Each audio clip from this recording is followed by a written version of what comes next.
இங்கே வருபவர்களில் பலர் தங்கள் விஷயத்தை கேட்டு தெளிவதை விட்டு, யார பகவானை பார்க்க வர்றவங்க, அவரை பார்க்க வர்றவங்க பலர் அவர்கிட்ட சந்தேகங்களை கேட்டு தெளிவதை விட்டு வேற என்ன கேட்கிறாங்கன்னு பார்ப்போம். ஜீவன் முக்தன் உலகத்தை காண்கிறானா? அவன் கர்மத்தால் பாதிக்கப்படுகிறானா இல்லையா? உடல் மரித்த பின் அவன் என்ன ஆகிறான்? முக்தியில் உடல் ஒளிமயமாகி விடுமா அல்லது மறைந்து விடுமா? உடல் பிணமாக விழுந்தவனை முக்தனாக எண்ணலாம் என்று கேட்கின்றனர். இந்த கேள்வி எல்லா இடத்துலயும் இருக்கு, நம்மகிட்டயும் வருது, எல்லா இடத்துலயும் வருது. நம்ம எப்படி இருக்கிறோம், நம்ம எப்படி மாறணுங்கிறத எடுத்த உடனே அந்த அந்த மாதிரி அச்சீவ் பண்ணவங்க ஏன் அப்படி இருக்கிறாங்க, அந்த அச்சீவ் பண்ணவங்க ஏன் இப்படி இருக்கிறாங்க, அவங்க ஏன் பீடி குடிக்கிறாங்க, அவங்க ஏன் அமைதியா இருக்கிறாங்க, அவங்க ஏன் பைத்தியக்காரத்தனமா இருக்கிறாங்க, அவங்க ஏன் நார்மலா நம்மள மாதிரி இருக்கிறாங்க, நம்மள மாதிரி இருக்கக்கூடாது, அவங்கள பத்தியே ஆராய்ச்சி பண்ணிக்கிட்டு இருக்கோம். அவங்க உடம்புட்டதுக்கு அப்புறம் என்ன ஆவாங்க, உடம்புல இருக்கும்போது என்ன ஆவாங்க, அவங்களுக்கு கர்மம் இருக்குதா இல்லையா, வாசனை இருக்குதா இல்லையா? இப்ப ஜீவன் முக்தர்கள் ஞானிகளை பத்தின ஆராய்ச்சி தான் இந்த உலகத்துல போயிட்டு இருக்குதே தவிர நம்மை பற்றி நாம் ஆராய்வது இல்லை. அதைத்தான் இங்க சொல்ல வர்றாரு.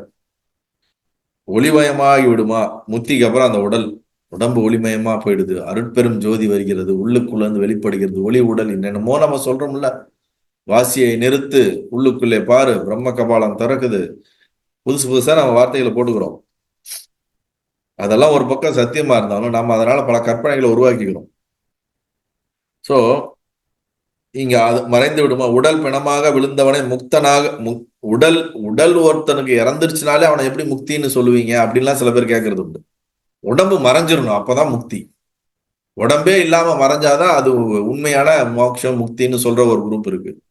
உடம்பு அப்படியே அக்னியா மாறிடணும், ஒளிமயமா மாறிடணும், அப்படின்னாதான் முக்தின்னு சொல்ற ஒரு குரூப் இருக்குது.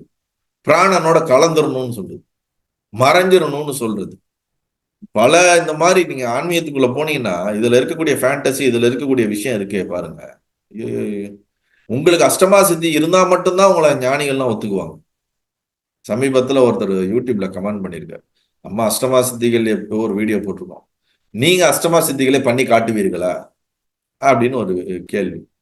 பண்ணி காட்டுவோமா இல்லையா, நீங்க யாரு நேர்ல வாங்க, என்ன ஏது முதல் அஷ்டமா சித்திகள்லாம் என்ன, அது பண்ணாதான் ஞானமா, ஞானம் இல்லாம அது பண்ண முடியாதா, சித்திகளுக்கும் ஞானத்துக்கும் என்ன சம்பந்தம், சித்திகள்னால என்ன அடைவது, சித்திகள்லாம் என்ன, அதெல்லாம் புரியறது இல்ல. நமக்கு கிடைச்சா கமெண்ட போட்டுருவாங்க டப்புன்னு. ஆமா, ஒரு புரிதல், முழுமையான புரிதல்கள் இல்லாம. சோ இங்க என்ன வருதுன்னா, அவர்கள் அனைவருக்கும் ஒரே விடை. பாருங்க, இந்த மாதிரி கேள்வி கேட்கறவங்க எல்லாம் ஒரே விடை, இதுக்கு மேல என்னட்டையும் கேட்காதீங்க, இதுதான் ஆன்சர், அவருடைய ஆன்சர். முக்தனையும் முக்தியையும் பற்றி ஆராய்வதனால் பயனொன்றும் இல்லை.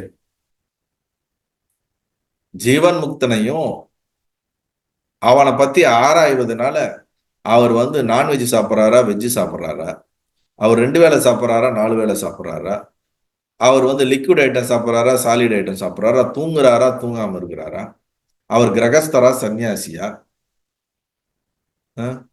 என்னென்னமோ வச்சிருக்காங்க. இந்த கேட்டகரியில எல்லாம் இருந்தா மட்டும்தாங்க நாங்க முக்தன் ஏத்துக்குவோம்.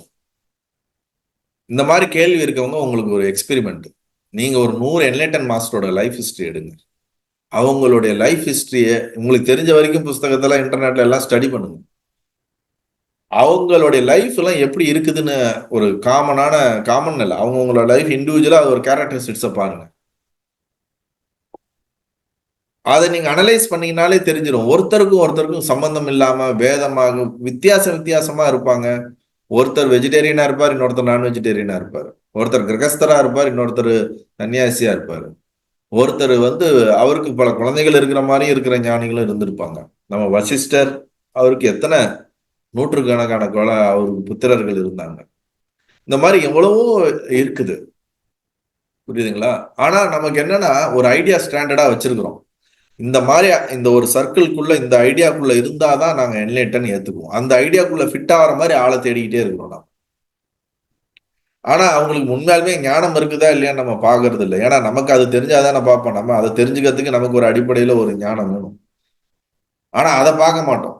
அதை விட்டுட்டு எங்கேயாவது போய் ஏதாவது ஒண்ணு வெளி உலகத்துல வந்து நான் இதை கொடுக்குறேன் அதை கொடுக்குறேன், இந்த தியானத்தை கொடுத்துட்றேன், இந்த தியானத்தை கொடுத்துட்டேன், இது வரைக்கும் இதுக்கு மேல எல்லாரும் ஞானம் அடைஞ்சிடறதுக்கு இந்த ஒரு பயிற்சியை பண்ணுங்க, இது பயிற்சி பண்ணீங்கனாலே நீ ஞானம் அடைஞ்சிருவீங்கன்னு சொன்னாங்கன்னா உடனே போய் நம்ம என்ன பண்ணிடுவோம், ஆஹா இவர் தான் உண்மையான ஞானி, இவர் சொல்லிட்டாரு, இந்த பிராக்டிஸை பண்ணிட வேண்டியதான்.